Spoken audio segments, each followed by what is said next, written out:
What if I told you the tallest building in Texas is rising on a street that didn't even have sidewalks 15 years ago? Sounds unbelievable, right? Before I take you inside the $520 million mega project rewriting Austin's skyline, hit that subscribe button because this is the story of how a laid-back neighborhood of bungalows and bars became the launchpad for a vertical revolution. Downtown Austin, long before the term luxury condo became part of the city's everyday vocabulary, was a landscape stitched together by single-story homes, weathered clapboard siding, and a kind of slow-moving, scrappy spirit. Rainy Street in particular was a place where front porches sagged under the weight of history, and neon beer signs flickered against the soft darkness along Waller Creek. It was not a district built for altitude. Its ambitions were measured in music and laughter rather than feet and floors. This was the Austin of backyard parties and pickup trucks. A city content to sprawl rather than soar.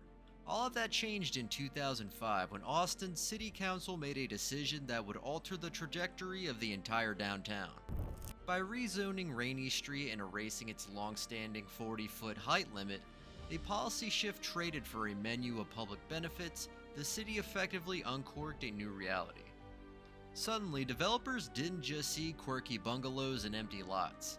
They saw possibilities stacked atop itself, a chance to create density and drama where once there had only been low roofs and low expectations. The east side of downtown became a canvas for vertical dreams, and land values skyrocketed as the city's skyline began to tilt upward. It was in this ferment of ambition that a proposal surfaced that felt almost like a provocation. A tower so tall it would not only claim the city's sky, but redefine the silhouette of Texas itself. Waterline, a name evoking fluidity and connection, but also audacity. If built, it would not just be the tallest in Austin, but the tallest building in the entire state, a vertical gesture daring Dallas and Houston to keep up. The numbers alone demand attention. At 1,025 feet, Waterline will rise a full 30 feet higher than Houston's JP Morgan Chase Tower and edge out Dallas's Bank of America Plaza, making it the undisputed monarch of Texas towers. But height, for the engineers behind Waterline, was only the beginning of the challenge. The question was never just how high, but how strong. The answer is hidden in the anatomy of the structure itself. 91 megacolumns, sculptural, muscular, and essential, form the literal backbone of the building. Each column is a monument to endurance, standing between 30 and 53 feet high and filled with more than 22,000 pounds of dense steel rebar. These columns are not there for decoration. They hoist the entire lobby 30 feet above ground, a nod to both aesthetics and necessity as Austin's brush with flooding demands that no part of this new city icon touch the ground unprotected. Above this elevated threshold, the real work of physics and imagination begins. A reinforced concrete core threads up through the building's center, while a latticework of perimeter moment frames and belt trusses creates a kind of exoskeleton, an invisible armor against the brute force of Texas wind. The effect is not just strength, but subtlety.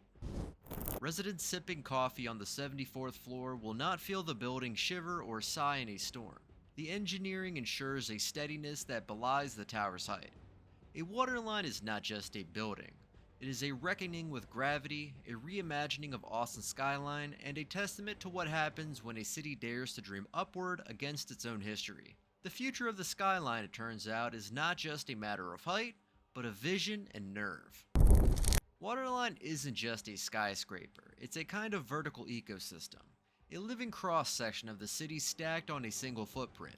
The architects have thrown out the standard glass obelisk in favor of something far more textured, more ambitious. Start at the crown, where the top third of the building is reserved for 352 apartments, each one a private perch suspended hundreds of feet in the air. Floor-to-ceiling glass turns every living room into an observatory, the horizon spilling wide over Lady Bird Lake, the city lights tracing the veins of Austin's night.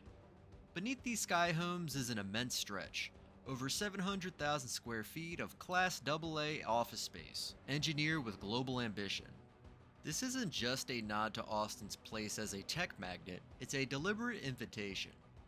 The offices are shaped with column-free spans and panoramic glazing, courting not just local startups, but the biggest of the Silicon Valley titans.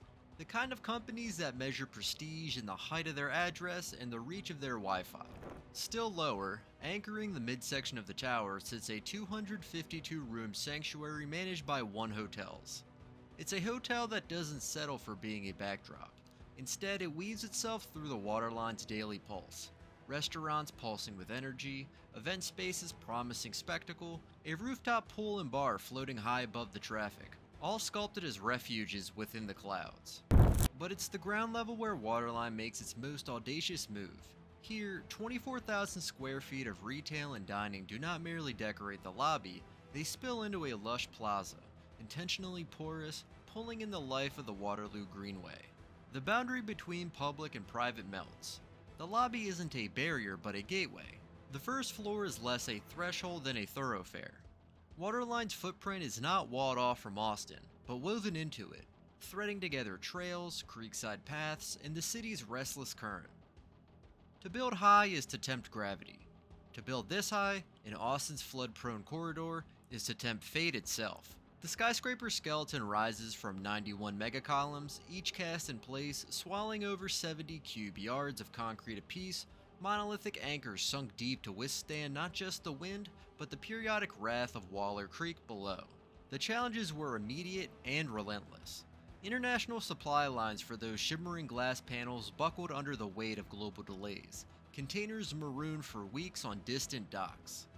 Austin's labor market, already stretched by a building boom, couldn't fill the site.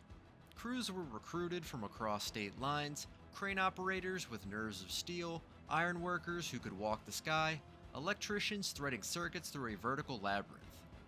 Every step was complicated by the city's anxieties over flooding.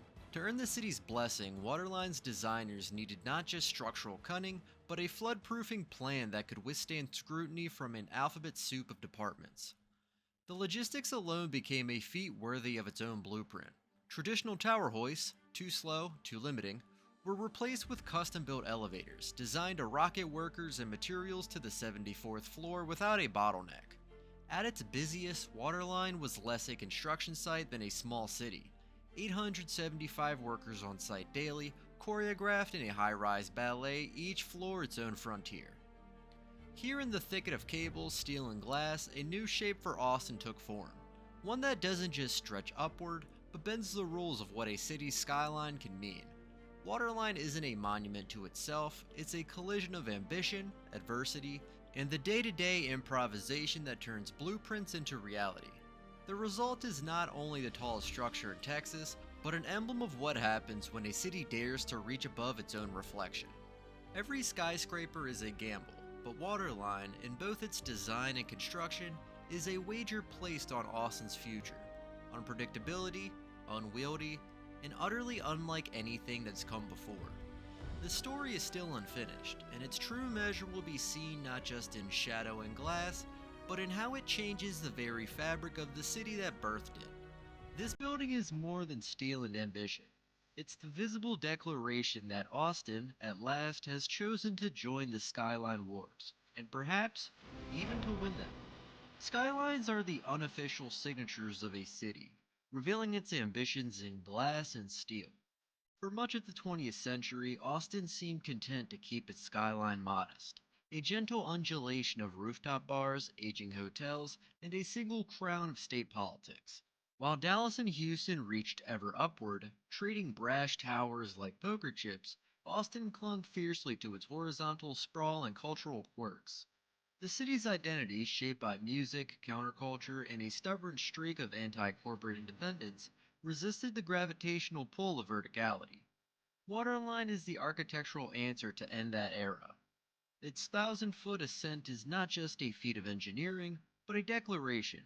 Austin is no longer a city that shrinks from the horizon, but one that dares to redraw it. From a distance, Waterline's silhouette cleaves the sky with a clarity no other structure in Austin achieves. Its form is less a spike than a slender stack of ambitions, apartments, offices, hotels, layered above plazas and stitched into the landscape with a deliberate grace. What's most remarkable isn't just its height, but its posture. Elevated above the soft thread of Waller Creek, connected by new bridges, laced with green space and terraces that invite the public upward. In a city famous for closing ranks against out-of-towners and outsiders, Waterline is paradoxically a gesture of welcome. Its presence signals that Austin's ambitions are now global, but its soul, its affection for the street, the plaza, the music spilling out at dusk, remains firmly rooted in the ground below. This skyscraper is not just a symbol of upward momentum, but of a city learning to accommodate the weight of its own growth, hoping to lift rather than overshadow its community. Scheduled to open in stages beginning in 2026, Waterline's rollout follows a deliberate sequence. The luxury hotel will light up first, offering panoramic views and instant cachet. Next comes the vast sweep of office space, hundreds of thousands of square feet designed to attract the next wave of global tech titans. Finally, the crown of high-rise apartments completes the vision, a vertical neighborhood hovering above Lady Bird Lake. On paper, it is a blueprint for modern urban living, a stacked city within a city, complete with rooftop pools, communal gardens, and lobbies that spill into a lush public plaza. But the future is clouded by uncertainty. As of mid-2025, Austin's commercial real estate market sits at a precarious crossroads. Office vacancy rates have soared to 26%, and the city's much-hyped tech boom has cooled as major players slow down expansion or reconsider their footprints entirely. Waterline's vast office floors, once imagined as bustling hives for innovation, remain unsigned. Not a single anchor tenant has committed, even as construction cranes pivot from concrete to glass. For the developers, the stakes are existential. They remain steadfast, invoking Austin's track record of resilience and reinvention, betting that the city's surging population and pent-up economy energy will fill their towers' empty corridors. Waterline could become the blueprint, a demonstration that Austin can absorb its own transformation and turn density into vibrancy. Or it could stand as a crystalline question mark, a monument to the dangers of unchecked optimism, a glittering shell that reflects both the promise and peril of a city in flux.